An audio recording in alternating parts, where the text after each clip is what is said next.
E aí pessoal, boa noite, tudo bom? Vamos chegando, vamos chegando.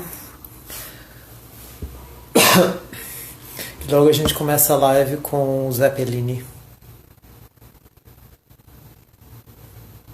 Opa, BAP já está presente.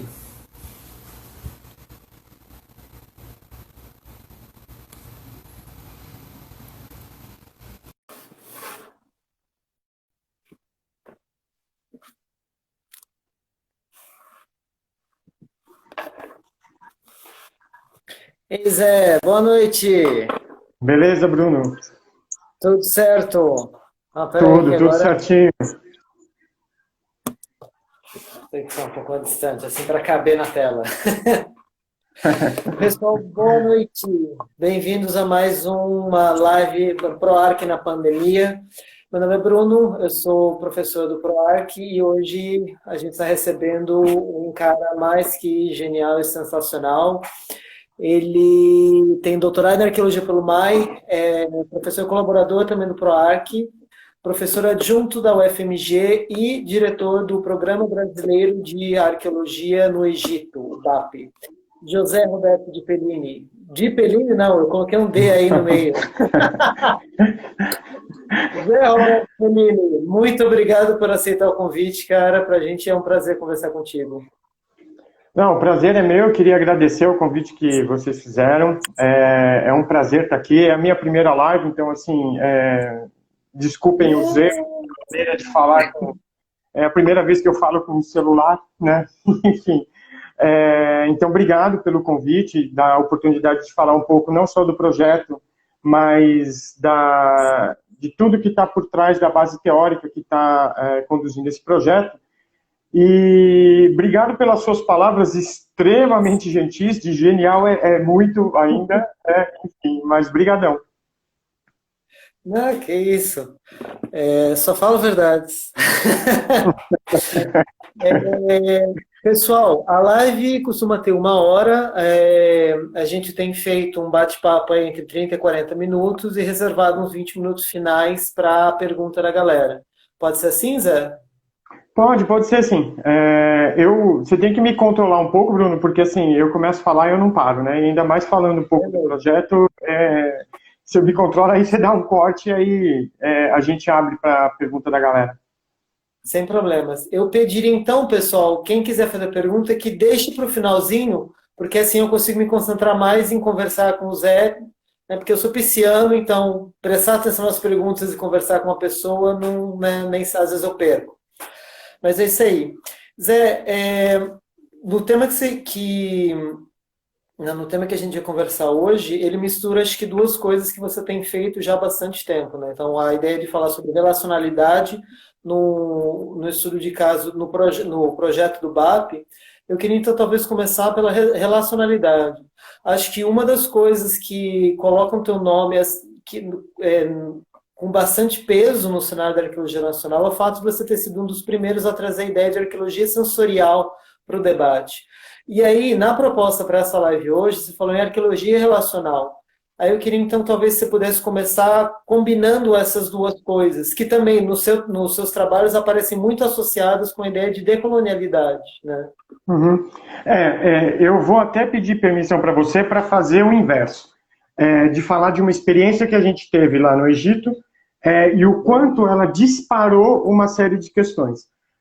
Você falou, por exemplo, dessa questão dos sentidos. Quando a gente começou a montar esse projeto em 2015, quando eu ainda estava aí na UFES, o projeto ele nasce na UFES, na realidade. Uma das propostas era tentar quebrar um pouco da ortodoxia da arqueologia egípcia, e principalmente da egiptologia, e tentar inserir temas com uma pegada mais antropológica e fugindo um pouco da arqueologia. E ela estava muito centrada inicialmente nessa questão dos sentidos. Eu mudei um pouco, por isso que quando o Leandro, por exemplo, me chamou para falar de arqueologia dos sentidos, eu falei, vamos falar de outra coisa, porque a arqueologia dos sentidos, para mim, ela já é outra coisa, né? Ela envolve sentidos e afetos, então é uma arqueologia sensoafetiva. E isso, enfim, é um mundo, né? Quando a gente começou no Egito, a primeira coisa que a gente viu em 2015 foi a dificuldade de tentar praticar uma arqueologia diferente no Egito, né? Por quê? Porque existe, primeiro que é uma arqueologia que tem 300 anos, né, no mínimo, e ela está extremamente consolidada. Para mim, junto com a arte rupestre, são as duas arqueologias mais duras e fechadas, sinceramente, e era muito difícil vir com uma proposta diferente. Por quê? Principalmente porque o projeto tem uma parceria muito forte com o governo egípcio. A gente trabalha diretamente com o Ministério e com os egiptólogos do Ministério. Então, nesse primeiro momento, em 2015, o que aconteceu foi um grande choque. Um choque de uma equipe sul-americana, que pela primeira vez estava chegando no Egito, era a primeira vez que o Brasil estava chegando no Egito, enquanto equipe, né, porque existem vários arqueólogos brasileiros trabalhando no Egito, e, de um outro lado, os egiptólogos egípcios, né, do Ministério do Turismo e Atividades. E isso houve um choque. Passo a passo, a gente foi tentando conversar, né, porque um dos objetivos políticos do projeto não era chegar lá e tentar ensinar arqueologia para os egípcios, né? A gente queria aprender com eles uma maneira de a gente fazer juntos uma arqueologia que fosse diferente para ambos, né? E a gente começou a conversar passo a passo. Em 2017, a gente encontrou, em 2018, na realidade, um arqueólogo argentino que trabalha com a gente, chamado Lucas Reco, que ele faz a análise da estrutura parietal, da estratigrafia da parede, né, tentando identificar os processos construtivos da parede. Ele identificou uma incrustação que tinha passado batido para todo mundo que já estava no projeto desde o início, né? E a gente começou a discutir essa incrustação que aparentemente parecia adobe. Eu olhava para aquela incrustação em cima, no teto da tumba, no canto alto da parede, quase perto do teto. Eu olhava para aquilo e via adobe. E o Lucas, num determinado momento, me falou: Zé, será que é realmente adobe? Será que não é outra coisa? Eu falei: o que você está falando? O que é essa outra coisa? Ele falou: esterco. Esterco seco. Eu falei assim: como assim esterco seco na parede de uma tumba? Você está ficando louco? Né? Na minha normatividade, de quem se formou numa arqueologia egípcia, de quem já trabalhava em tumba desde 2007 no Egito, eu não conseguia ver isso. Eu só conseguia ver a porcaria do adobe, né? Uhum. Aí eu e ele saímos para andar um pouco em volta da tumba e a gente encontrou algumas placas secas de esterco e levou para dentro da tumba e comparou. E era praticamente idêntico, né? E aí isso tinha uma série de questões. O que tem? O que está fazendo esterco seco no alto da tumba? E não era só naquele ponto. Ele tinha identificado isso em quase todos os corredores da tumba. Né? E a gente começou a pensar nisso. Uma das propostas do projeto, quando ele nasceu, era, sim, trabalhar com o faraônico? Era, mas principalmente para aqueles alunos que estivessem preocupados com o faraônico, porque a minha preocupação particular era entender os processos de apropriação da tumba na modernidade. A gente sabe que, por exemplo, a necrópole tebana, as tumbas da necrópole tebana, desde o meio do século XVIII, elas são utilizadas como área residencial. Né? Algumas tumbas, não todas. Isso acontece em várias outras partes no Egito, e essa era uma das minhas preocupações. Por quê? Porque em 2006 começa um processo, as casas que os curnauis são as pessoas que moravam na necrópole, né? Porque essa área é conhecida em Luxor como Curna, onde está a nossa tumba. E quem morava ali eram os curnauis. O governo tenta tirar os curnauis dessa área para limpar as tumbas desde o fim do início do século XX. Nos anos 2000, o governo entrou pesado e começou a tirar essa população. Como que essa população vivia? Ou dentro, propriamente, da tumba, ou construía uma casa em cima de uma tumba e usava a tumba como celeiro, como estábulo, como área de armazenagem de comida.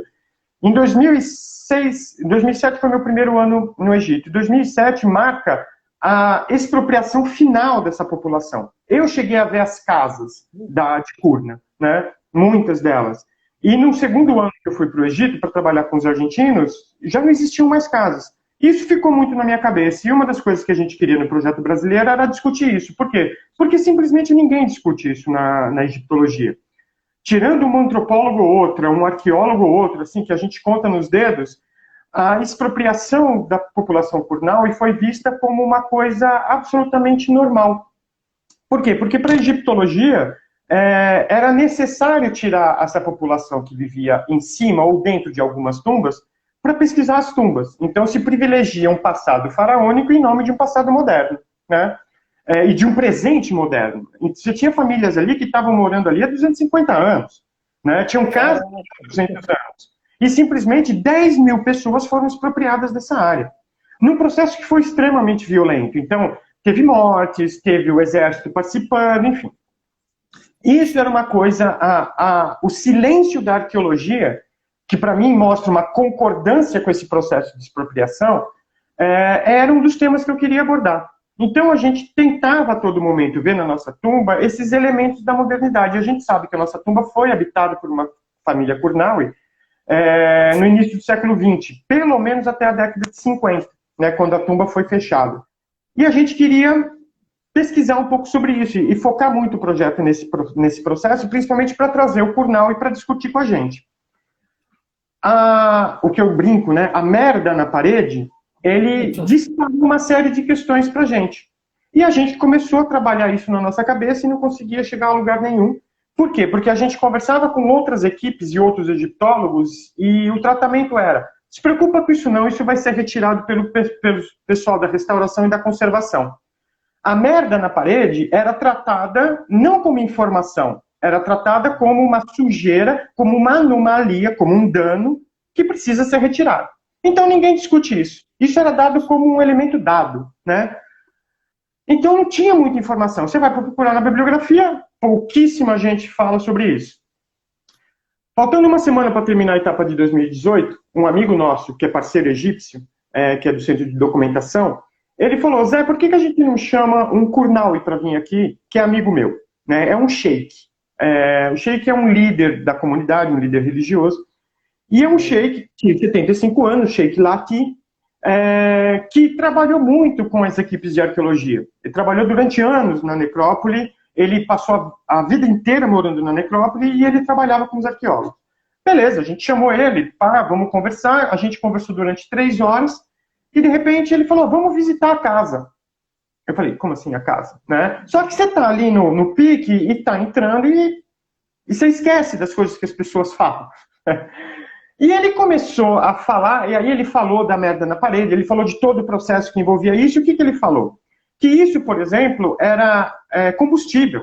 Os Curnauis que viviam nessa área, principalmente aqueles que usavam as tumbas como estábulo, no inverno eles iam cuidar dos animais 2 horas da madrugada, eles precisavam se aquecer. Eles pegavam essas placas de merda que eles fizeram antes, que mistura o quê? Fezes animal, um pouco de palha, um pouco de cana-de-açúcar, faz uma pasta, deixa fermentar, põe na parede da tumba para secar, você faz uma pasta e vai jogando na parede da tumba.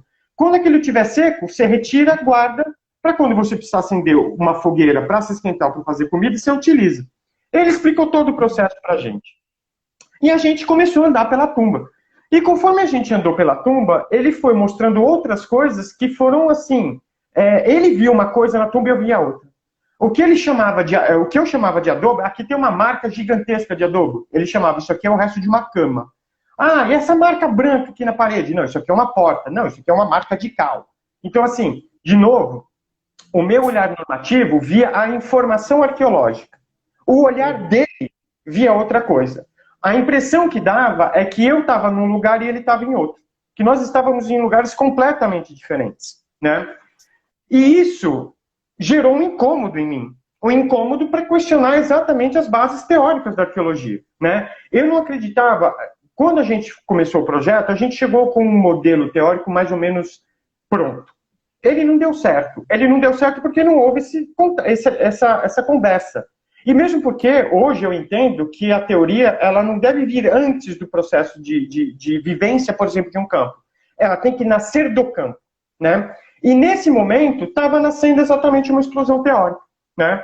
Que era esse incômodo, que me fazia questionar as bases mais profundas da ontologia arqueológica, principalmente em relação ao processo de interpretação. Por quê? Porque, para mim, inicialmente, a tumba era uma tumba que foi reapropriada por uma comunidade local no século XIX, século XX, até recentemente. Não para o sheik, aquilo não era uma tumba reapropriada. Aquilo era uma casa. Tanto é que ele utilizava a palavra em árabe referente à casa. nós estávamos vendo coisas diferentes, né? Uhum. E isso me fez começar a pensar por que estava acontecendo, né? E aí você tem que chegar numa discussão do processo da estruturação ontológica da própria disciplina, né? Que está estruturada a partir de uma grande diferença e de uma separabilidade ontológica entre sujeito e objeto. O que caracteriza a arqueologia, independente da corrente, né? Seja no pós-processualismo, seja no processualismo, seja no histórico-culturalismo, para falar de três correntes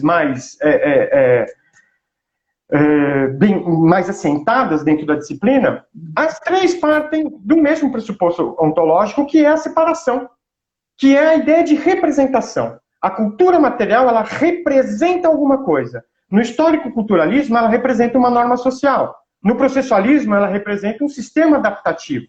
No pós-processualismo, ela representa um sistema simbólico. Então, ontologicamente, não há tanta diferença entre essas três grandes correntes. Por isso que eu costumo dizer que o pós-processualismo, ele propôs uma mudança, mas o que ele continua fazendo é exatamente a mesma coisa com uma nova roupagem, né? Por quê? Entre outras coisas, para manter uma estrutura de poder, né, que privilegia o papel do arqueólogo. Enfim, pensada enquanto um elemento representativo, uma ciência representacionista, a cultura material aparece sempre como passiva. Pior que isso, ela não só aparece como passiva, como ela aparece como pré-determinada, fixa e imutável.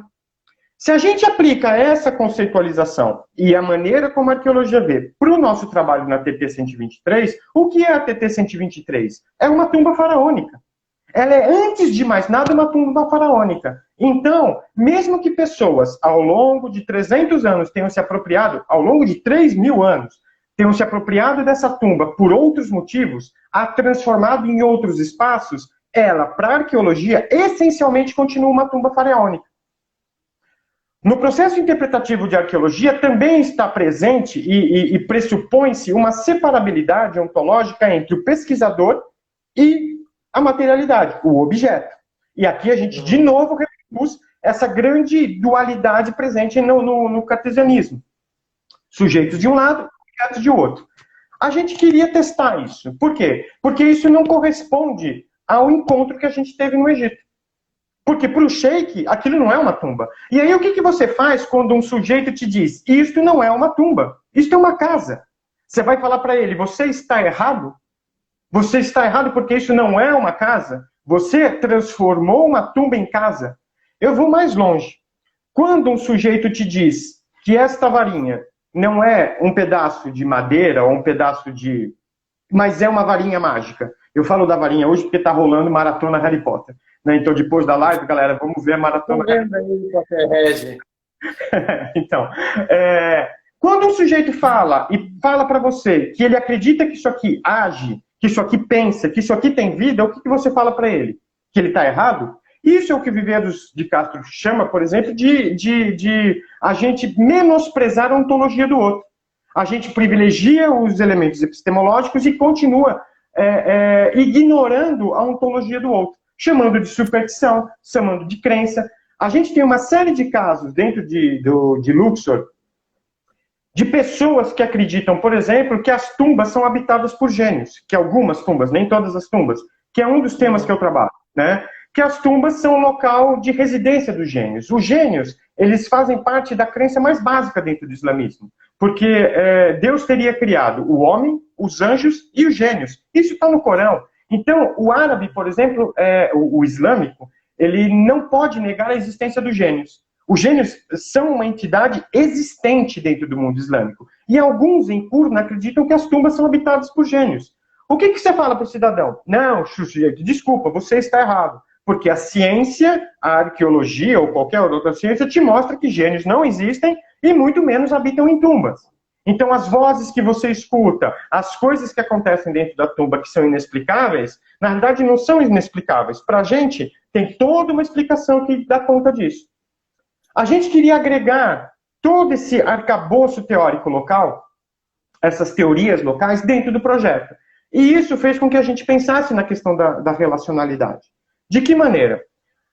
Uma das autoras que eu gosto muito, uma autora feminista, na realidade ela vem da física, a Karen Barad, ela fez o doutorado em física quântica, depois abandonou a física e foi para discutir filosofia das ciências. Ela é uma das que propõe, baseado no trabalho um pouco do Latour, um pouco do Foucault, de que sujeitos e objetos não são entidades separadas, que matéria e discurso não são elementos separados. Eles nascem de uma relação, né?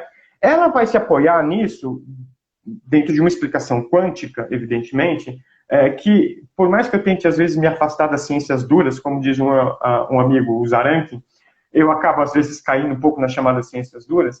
Existe um experimento... Eu já tive muita coisa com ciências duras, mas, enfim... Eu acho que a gente está muito acostumado como a arqueologia processual pegou ciências duras, né? Porque não é só aquilo que eles pegaram, porque o que a gente chama de... A física, por exemplo, é uma coisa absolutamente... Mas, enfim, sim. Desculpa. Não. Eu concordo, principalmente porque, assim, eu concordo com você que o processualismo, por exemplo, ele vai trazer a física, não só a física, a química e a matemática, mas de uma maneira, eu acho que sem explorar a física que entra na arqueologia, a física newtoniana, né? Que considera tempo linear, que considera espaço como dado, não é uma física relativística que vai questionar exatamente essas estruturas. A Barad, ao discutir a relacionalidade, ela vai recorrer a um exemplo de um experimento, é o chamado experimento da fenda dupla. Depois, quem tiver afim, dá uma entrada na internet e tem vídeos fantásticos sobre o experimento da fenda dupla. E o experimento da fenda dupla tenta discutir se a luz é partícula ou se a luz é onda, porque existiam teorias concorrentes em relação a isso. O que o experimento mostra, na realidade, e propôs em 1928, é que a luz poderia se comportar como partícula e como onda. É o chamado postulado da dualidade da partícula-onda, né? O Niels Bohr, um grande físico quântico, ele discutia e falava que, na realidade, a dualidade, ou seja, a partícula, a luz se comportar às vezes como onda e às vezes como partícula, não existe essa dualidade.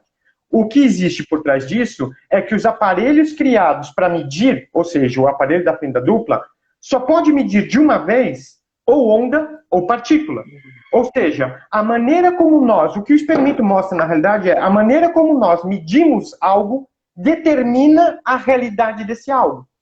Então, quando eu uso, por exemplo, uma régua para medir um determinado objeto, eu estou determinando a realidade dele. Quando eu uso um paquímetro para analisar um caco de cerâmica com uma ponta de flecha, eu estou previamente determinando a própria existência dele, né? É isso que o experimento da fenda dupla mostra. E ele mostra mais.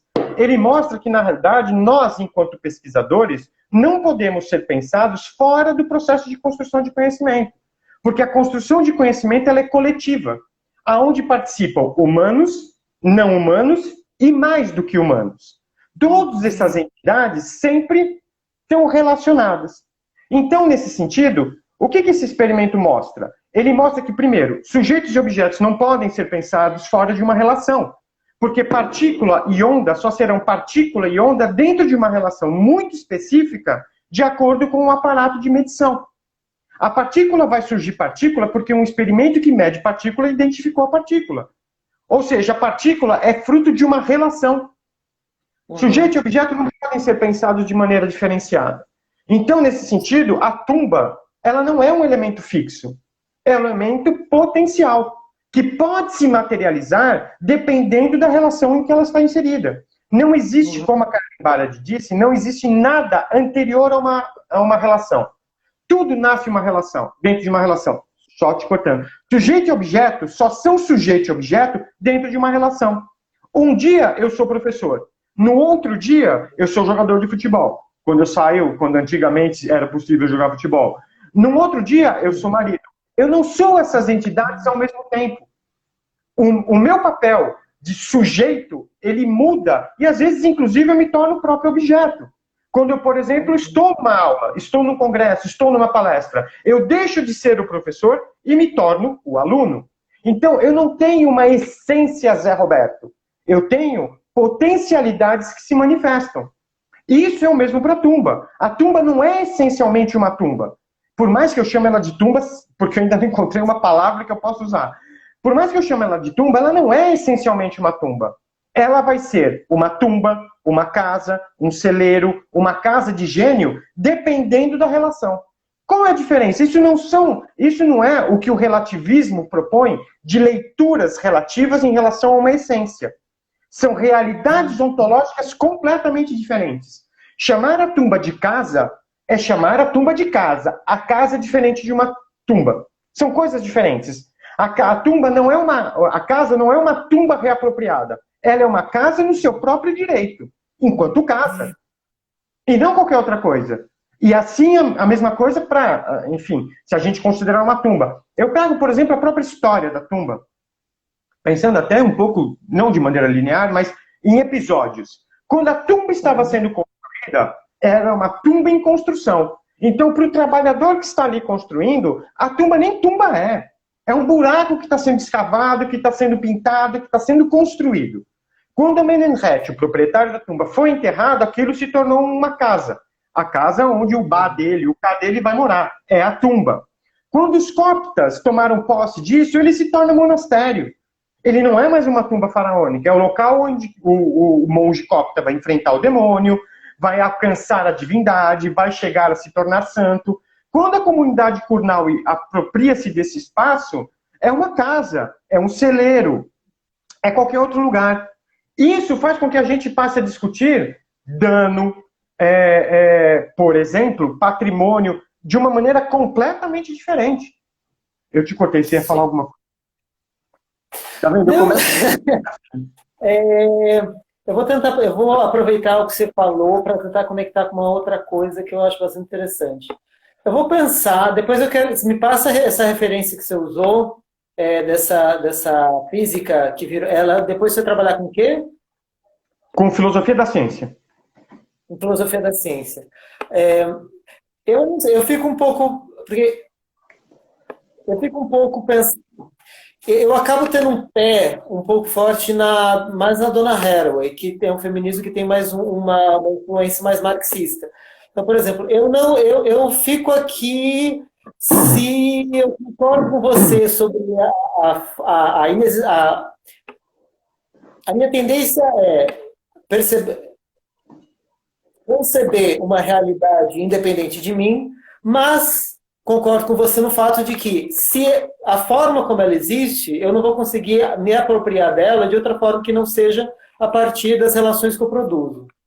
Né? Então, mas o problema está já no início da tua frase.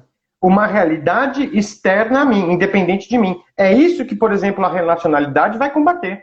A ideia de que a realidade ela não pode ser pensada independentemente. Por quê? Porque se você pensar a realidade como algo independente de você, todo o resto da estrutura continua o mesmo. Que, para mim, é parte do meu problema, por exemplo, com os autores codeterministas que propõem uma relacionalidade de primeira ordem, mas que a consequência final do pensamento é o mesmo, é a separação do sujeito e do objeto.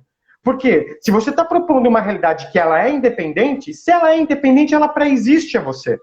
E se ela pré-existe a você, você continua separando sujeito e objeto. Em compensação, eu brinco com os meus alunos que, para mim, a realidade é que nem aqueles joguinhos, como Age of Empires, que o mapa ele vai se montando e vai se abrindo conforme você vai vivenciando o mundo. Então, você não pode pensar numa realidade que ela é pré-existente a você. A Donna Haraway, por exemplo, dela eu trago muito a ideia de difração, enquanto metodologia para dentro da arqueologia, que é uma coisa que também vai ser retrabalhada pela Barrett, né? A ideia de que duas ondas, ao se encontrarem, produzem uma terceira realidade. Essa terceira realidade é o nosso encontro com o mundo. Quando eu me encontro com o mundo, são duas coisas convergindo e produzindo uma terceira onda. A terceira onda é a diferença. É a diferença que importa. Sim, sim. Não, mas aí o problema, a gente não acaba caindo no problema da discursividade, porque o medo que eu percebo é disso, caminhar para um ponto em que a realidade ela é unicamente dependente da discursividade da relação que a gente cria. Não, mas aí que tá. Então, duas críticas que foram feitas ao relacionismo absoluto foi que ele tendia a um relativismo, ou seja, tudo é possível. Então, no caso, por exemplo, da tumba, a tumba pode ser qualquer coisa. E a segunda coisa é o apoio à predominância do elemento discursivo. O que a Barad vai falar é que matéria e discurso não são pensadas separadamente. Por isso que, inclusive, eu tenho usado assim também, ela chama de práticas material discursivas, usando inclusive o hífen. Você pensar no discurso e na matéria como duas coisas separadas é pensar, em última análise, em sujeito e objeto como coisas separadas. O discurso, ele nasce de uma prática encorpada, de uma prática que tem a ver, enfim, com N coisas que a gente pode começar a discutir aqui, memória, sensos, afetos, né? Mas ela é, acima de tudo, uma prática material discursiva. Quando você pensa numa prática material discursiva, onde discurso e matéria são pensadas juntas, você está pensando num relacionamento absoluto, né? Ou seja, matéria e discurso não podem ser pensados anteriores a uma relação. O discurso só nasce quando ele está dentro de uma relação. E quando muda, pensa, por exemplo, de novo no caso da tumba. Qual é o discurso da egiptologia? Que isso é uma tumba faraônica, etc, etc, etc. Para o sheik, o discurso dele é outro. Então aqui não há uma dependência ou uma preponderância do elemento discursivo. O elemento discursivo, nesses dois casos, estão ancorados e absolutamente relacionados com uma prática material. A prática material da arqueologia, que acaba sedimentando e criando uma realidade exclusiva de tumba, é completamente diferente de uma prática material discursiva de quem vive em uma casa. São dois cursos que estão nascendo de práticas. É por isso o elemento prático. Se você pega, por exemplo, o Ingold, né? O Ingold fala muito de performance. Aí nos anos 90 ele lançou uma série de trabalhos que ele fala muito da necessidade da prática. Mas qual é o grande problema do Ingold? Que ele esqueceu do discurso. Ele fala muito da prática sem pesar o discurso. Se eu pego um outro antropólogo, por exemplo, o David Howes, que eu brinco que ele é o avô quase da antropologia sensorial moderna. O passou com o discurso. Ele fala que a cultura molda o nosso comportamento. Se você esquecer as briguinhas de Ingold e Howes e juntar essas duas coisas, práticas e discursos nascem de maneira relacional. A partir do quê? Do que a Barad chama de intração, que para ela é o conceito fundamental. Intração é diferente da ideia de inter-relação. Inter-relação pressupõe duas entidades que se relacionam previamente. Ou seja, sujeito e objeto continuam existindo. Para ela, em vez de inter-relação, existe o que ela chama de intração. O que é intração? Intração é um corte agencial que é produzido a partir de um aparato de medição e que cria a realidade. Na realidade, a intração é um processo prático de excluir e incluir informação no mundo. E isso vale para um aparato técnico, científico, né, um paquímetro, ou o experimento da fenda dupla, mas vale para nós, no nosso dia a dia. Qual é o nosso aparato? O nosso aparato é o nosso próprio corpo.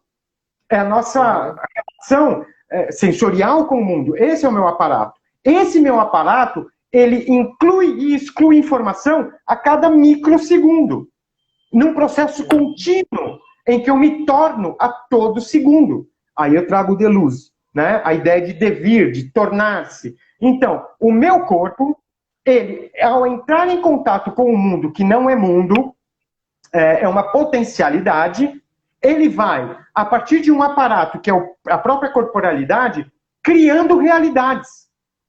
E essas realidades são absolutamente plásticas, são móveis, são fluídas, né? Não é a ideia de substância do Ingold, a ideia de fluidez, do tornar-se, que vem, na realidade, que vem do Spinoza, lá atrás, né?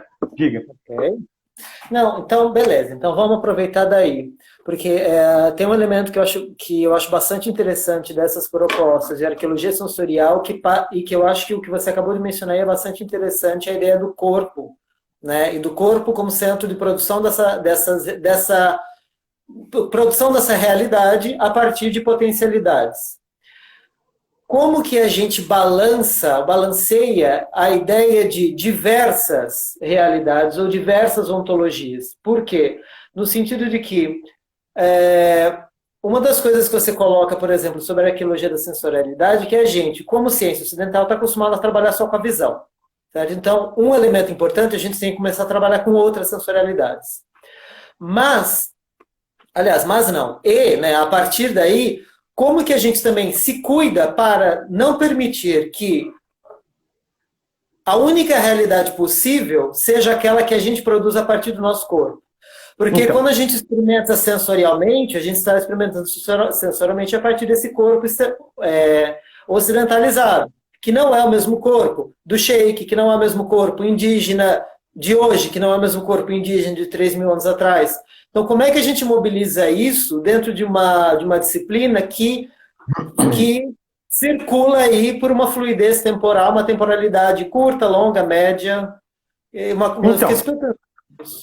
Uma das coisas, por exemplo, a arqueologia sensorial, quando ela chega, os estudos sensoriais, quando chegam na arqueologia, estou falando aí dos anos 2000 e alguma coisa, 2005, né, 2006, que é quando isso já estava mais estabelecido dentro da antropologia, desde o final dos anos 90, há ainda dentro da arqueologia uma preocupação muito grande com a visualização, com a visualidade, né, com o olho.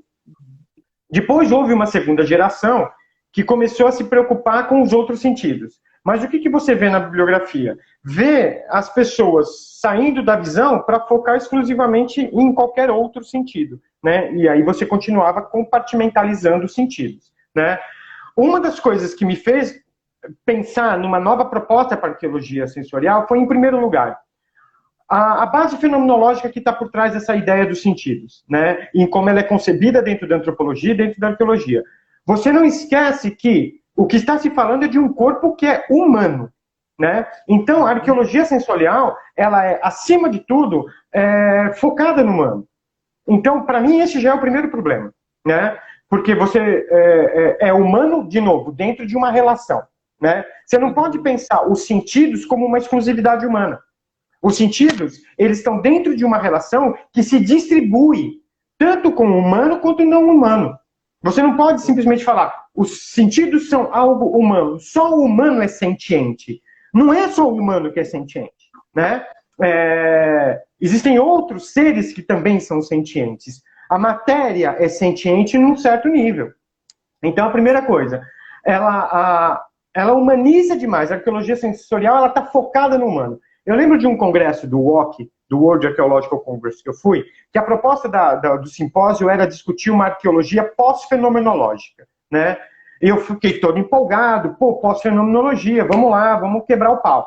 O único que falou de pós-fenomenologia fui eu, e fui simplesmente chutado, né? Porque todo mundo chegou à conclusão, e tinha uma frase da Ruth Van Dyke, que era uma pessoa que eu gostava, e depois dessa frase eu deixei de gostar, e ela falou, não me importa o que a formiguinha acha.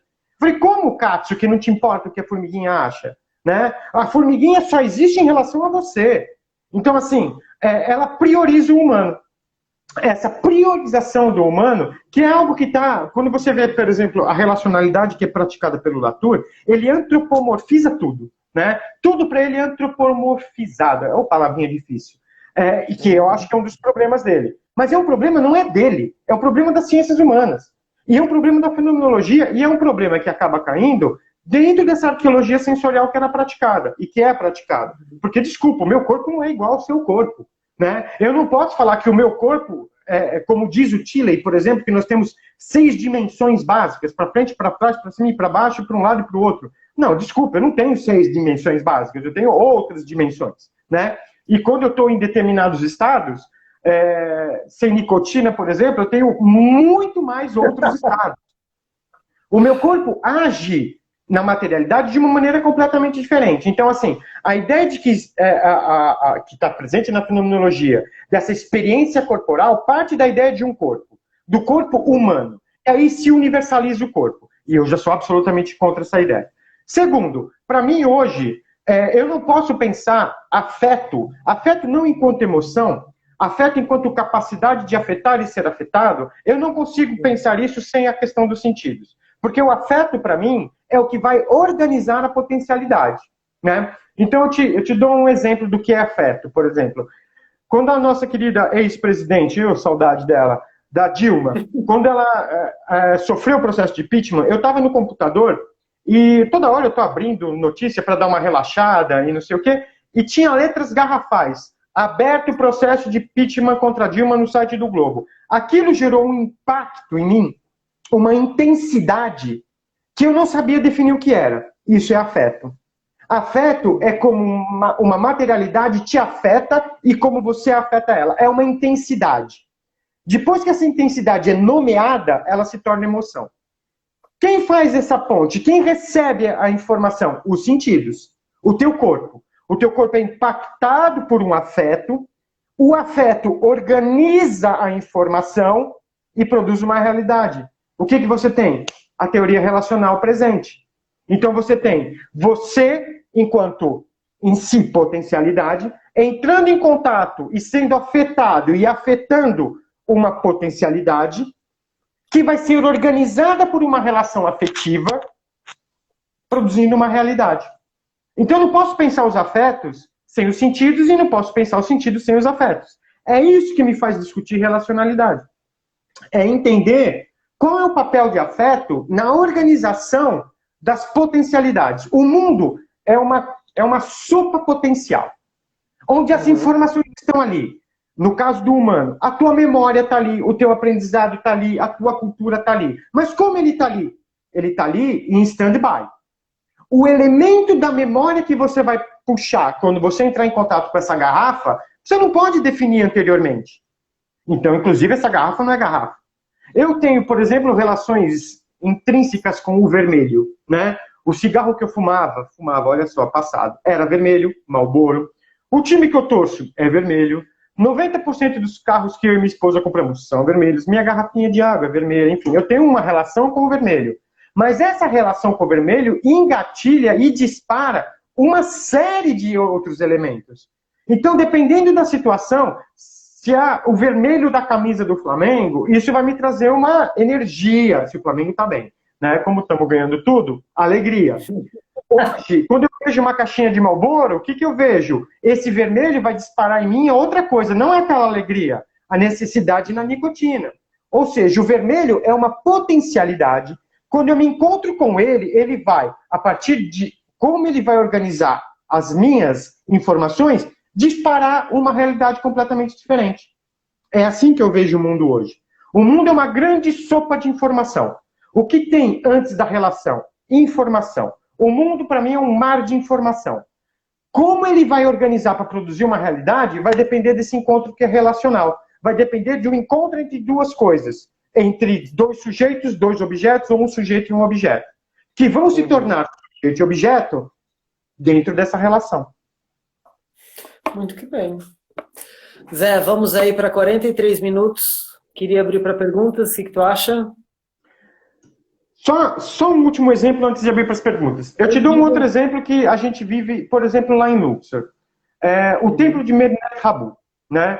O templo de Medinet Habu é um templo que foi construído, segundo a arqueologia, segundo os egiptólogos, por Ramsés III. Né? Era um templo que servia não só para glorificar o nome dele, mas para administrar toda a parte burocrática da necrópole tebana. Beleza.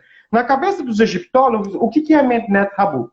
É um sítio arqueológico, patrimônio, templo de Ramsés III. Acontece que existe uma fonte de água no subsolo de Medinet Habu. E a população local, desde o século XVIII, acha que essa fonte tem o que eles chamam de baraka. Baraka é uma potência, uma energia, uma espécie de bênção. As mulheres, principalmente, procuram há 200 anos as águas de Medinet Habu para tomar para curar problemas de infertilidade, por exemplo. Na cabeça dessa mulher que está indo buscar essa água para beber às 6 da manhã, Medinet Habu não é o templo de Ramsés III. É o local sagrado que possui baraka. Na cabeça dela, ela não está vendo o sítio arqueológico bem patrimonial tombado pela Unesco. Ela está vendo a cura potencial, ela está vendo um espaço que é abençoado pela baraka. Como esse dentro de Luxor, existe uma tonelada. Existe o próprio templo de Luxor, tem hieróglifos em Luxor que de tanto serem tocados, estão preto. Estão absolutamente apagados. Por que eles são tocados? Porque a população acha que tocar vai potencializar a baraka que tem naquele símbolo e vai curar ou trazer bênção para a pessoa. Tem templos no Egito que estão raspados porque as pessoas queriam consumir a areia que estava na coluna, porque ela achava que a areia tinha baraca.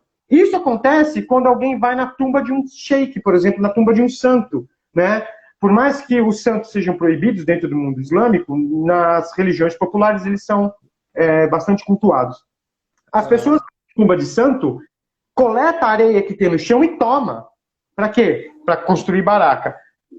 Aqui você tem dois universos que são completamente diferentes. Você tem o templo local da baraca e você tem o sítio arqueológico. E aí eu pergunto, como que a gente pensa, por exemplo, a questão de patrimônio e dano dentro dessa visão? Na nossa tumba, por exemplo, aqueles que consideram a merda, a arqueologia considera dano. Tem que ser retirado. Nós consideramos não dano, como parte de uma apropriação e parte da casa que estava ali. Então não tenho que tirar. O que é dano?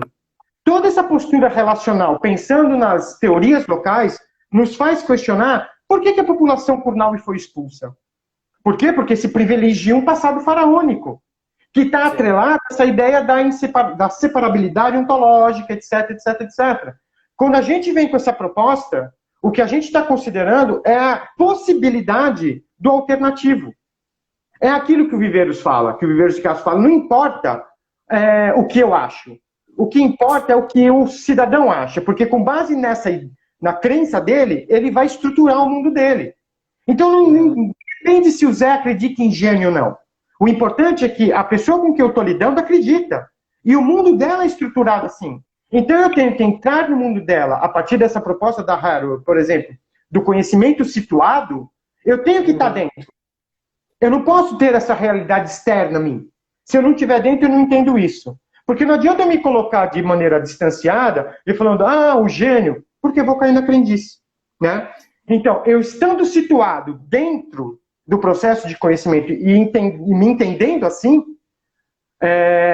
eu consigo discutir e propor, por exemplo, novas técnicas para escavação, novas técnicas para ver a tumba, pensar a tumba de maneira alternativa, considerando não como realidades relativas, mas como realidades ontológicas absolutamente presentes.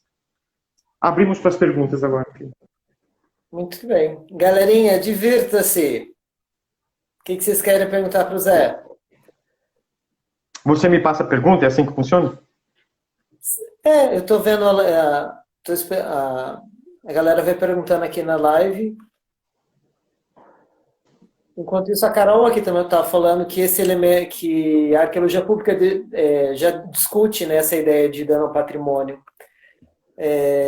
Mas, de fato, eu acho que a gente não basta só a gente colocar, porque a arqueologia pública é muito mais preocupada com políticas públicas, de uma certa forma, né? Acho que, de fato, a gente tem que começar a incorporar isso como uma concepção teórica dentro do trabalho.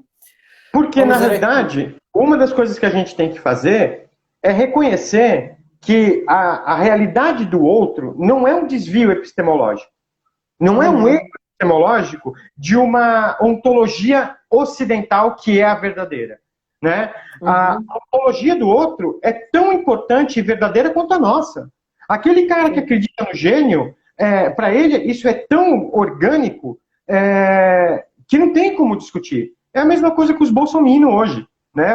Os caras acreditam que o cara é um puta de um presidente, mas enfim, né? Sei lá, vamos lá. Okay. Bom, temos duas perguntas aqui. A primeira do Ferreira Lucena, que pergunta: quais foram suas percepções sensoriais individuais, falando em arqueologia sensorial? E outra da @cavalcantimi, que aproveita essa ideia do patrimônio para perguntar como pensar um projeto. Oh, meu santo Cristo. Como pensar um projeto de gestão de bens nesse trabalho que você está desenvolvendo no Egito? Então, em relação às minhas sensorialidades, né? A tumba me afeta de uma série de maneiras e que depende muito do meu humor, depende de como eu estou, depende...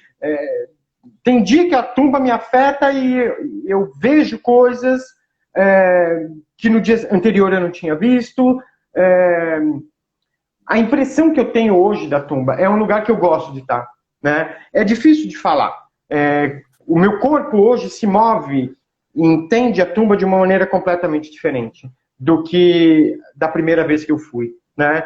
são essas experiências cumulativas, que na verdade foi uma das coisas que me fez sair, por exemplo, da arqueologia de contrato, né? É a necessidade de estar acumulando experiência dentro de um local e vendo como esse local te afeta dia a dia, de uma série de situações.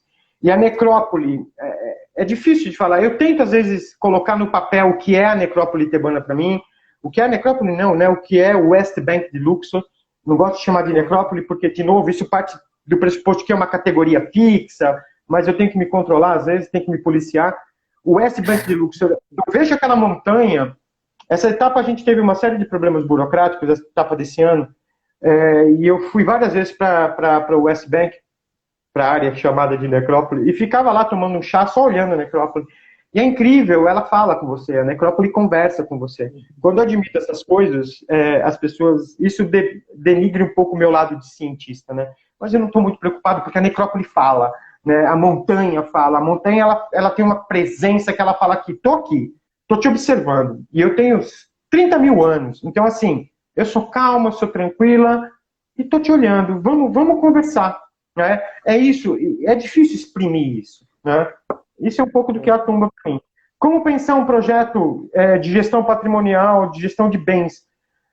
Nós temos um problema grande, por exemplo, de novo, no Egito, que a nossa preocupação com essa materialidade contemporânea, do presente, dentro da tumba, gera uma série de problemas. Por exemplo, na cabeça do pessoal que trabalha com a gente, principalmente dos egípcios, isso é lixo. Né?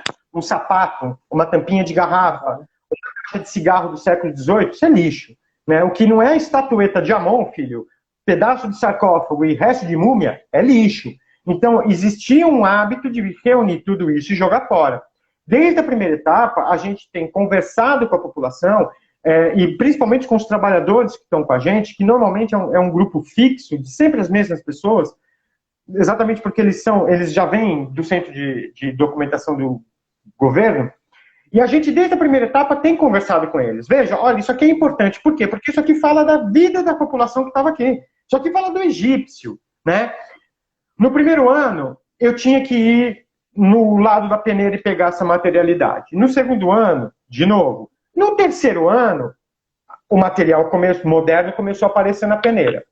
No quarto, é a mesma coisa. E ano passado, a gente teve que abrir uma outra tumba, uma tumba do lado da nossa, que é uma tumba que vai servir de laboratório para a gente, de depósito dos objetos. E é uma tumba que estava entulhada de material moderno, de sujeira moderna, porque teve uma grande inundação na década de 70 no Egito e outra na década de 90, que carreou sujeira da necrópole toda, dessas casas que existiam lá, e entrou nessa tumba. O governo egípcio fechou a porta e isso tudo ficou lá dentro. Quando os trabalhadores chegaram para limpar, tiramos a parede, uma tumba que estava fechada há 40 anos, tiramos a parede, vimos toda aquela materialidade, junto com pedra, com sujeira, a primeira coisa que eles começaram, parecendo um trator, foi entrar com tudo e começar a jogar isso fora. Eu parei tudo, no meu estilo gritão, né, comecei a dar show, e falei, galera, vamos conversar. Né? Olha esse aqui, o jornal. O mais legal é que a maneira como foi naturalizado neles, de que isso é lixo, fazia com que eles automaticamente jogassem fora. Então, assim, em primeiro lugar, eu falei, não adianta eu fazer isso. Né? De duas uma, eu vou no lixo e pego isso. Isso vai ter que ser um processo passo a passo. Então, os trabalhadores começaram a ver que eu chegava com o jornal, passava perto deles e falava, o que é isso aqui? E conversava sobre isso. E eles começaram a se sentir, passo a passo, incluídos no projeto. Eu pegava uma caixa, uma lata de sardinha furada. Bicho, você sabe para que isso aqui era usado aqui pela população? Não, isso aqui era uma lamparina, assim, assado. Que nem aquela lata ali que eu joguei. Aí o cara ia lá, pegava a lata. Passo a passo, eles foram coletando a materialidade e trazendo para a gente. Então, hoje, 60% de tudo que a gente encontrou na tumba, 70% são restos materiais modernos. Né? O nosso parceiro egípcio, do Ministério, fala, para que você está acumulando este monte de lixo? A população já entendeu. Os trabalhadores já entenderam. Ele ainda não entende. Isso gera um problema do quê? Exatamente de como manejar esses bens. Por que eu quero expor isso? Né? Só que expor isso tem uma série de problemas.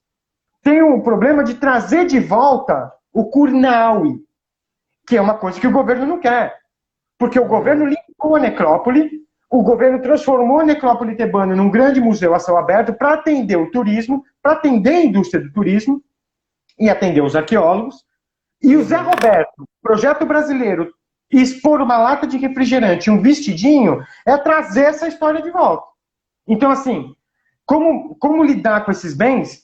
Isso precisa ser conversado localmente. Isso precisa ser debatido localmente. Né?